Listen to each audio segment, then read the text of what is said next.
Consistency is the model of success in the NFL, and the Denver Broncos are about to do something that they have not done in over a decade. But before we talk about that, guys, if you are interested in going above and beyond to support the channel, please consider becoming a channel member today. You can do so by hitting the join button located directly below the title of this video, located next to the channel name, subscriber count, and subscribe button. It's a little button that says join. There are two tiers that you can choose from, the Ring of Honor tier and the Hall of Fame tier, in exchange for various perks and rewards. As I always like to say, this is not mandatory. This is just an option if you want to go above and beyond in improving the production quality of this channel. Again, not mandatory whatsoever. You will still get the same free content that you are used to on this channel. But if you are interested, details down below. Hit the join button located next to the channel name and subscribe button. And without further ado, back to your regularly scheduled content.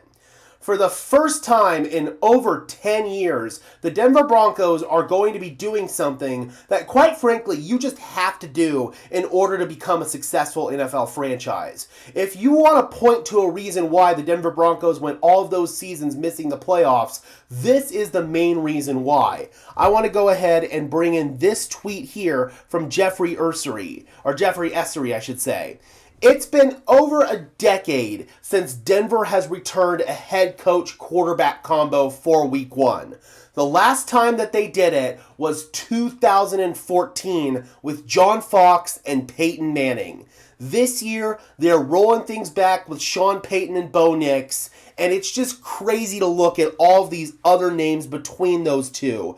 You've got Kubiak and Manning in 2015. Obviously, some of these changes were for the positive. We all can collectively agree that the Denver Broncos made the right decision, firing John Fox, hiring Gary Kubiak. He was able to maximize the roster and bring us our championship in 2015. Then, after Peyton Manning retired, it was Kubiak and Trevor Siemian. After Trevor won the job in training camp over Mark Sanchez and Paxton Lynch, Siemian wins the job again in 17, but this time it's under a new head coach in Vance Joseph. This was the first year of the VJ era in Denver after Kubiak stepped away due to health reasons. Then in 2018, that's when Case Keenum signed with the Broncos, so he was the starting quarterback, Joseph the head coach in 2018.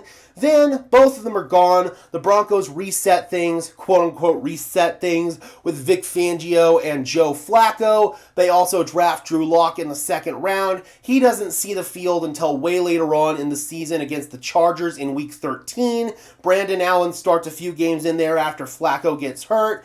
Then in 2020, they rolled things back with Vic Fangio and Drew Lock. Unfortunately, that season ended in complete disaster where Brett Rippon started games for the Broncos, Jeff Driscoll started a game, and even Kendall Hinton and Phillip Lindsay started a game at quarterback. No need to rehash that disaster. Then 2021, it's the tandem of Teddy Bridgewater and Drew Lock. Absolutely terrible with Vic Fangio once again. So Vic Fangio, that was the only model of consistency the Denver Broncos really had until Sean Payton arrived, was 3 straight seasons of Vic Fangio. But obviously that's not a very fun time that Denver Broncos fans will look back on.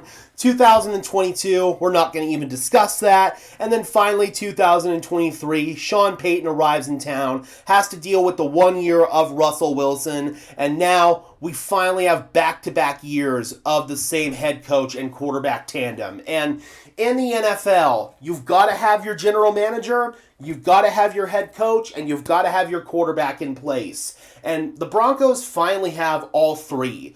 George Paton, it's very clear that he is destined to be here for the long run. If Sean Payton was going to replace him at GM, he would have already done it by now. Bo Nix, as long as he continued to make those strides forward that we expect him to make, he's expected to be the franchise quarterback here in Denver for over a decade. And yes, Sean Payton isn't getting any younger, but I still think he's got well over a decade and a half of football left in him. I think that he's going to be in Denver for the long run as well. It feels so good just to have that model of consistency in our franchise. And even if you want to go a step further than that with ownership, obviously the ownership situation was complete and utter turmoil until the 2022 season when the Walton Penner ownership group took over.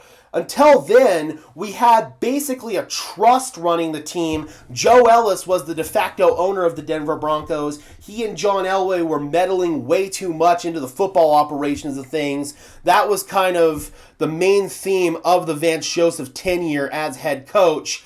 Now that those guys are gone and the Broncos actually have some stability at ownership, that has led to stability at all of the other positions, which is really, really awesome to see.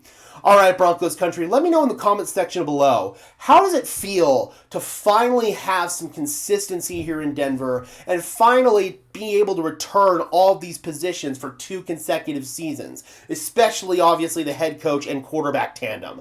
Drop those comments down below, guys. I would love to hear your thoughts as always. Be sure to leave a like on this video as well as subscribe and ring the bell so these videos appear in your notification feed. I would really appreciate it, guys. Those are both free and easy ways to show your support. It helps tell YouTube's algorithm to push us out, and it helps us get seen by more and more members of Broncos country just like you and me. And until next time, guys, I'm your host, Gage Madrid, saying peace out.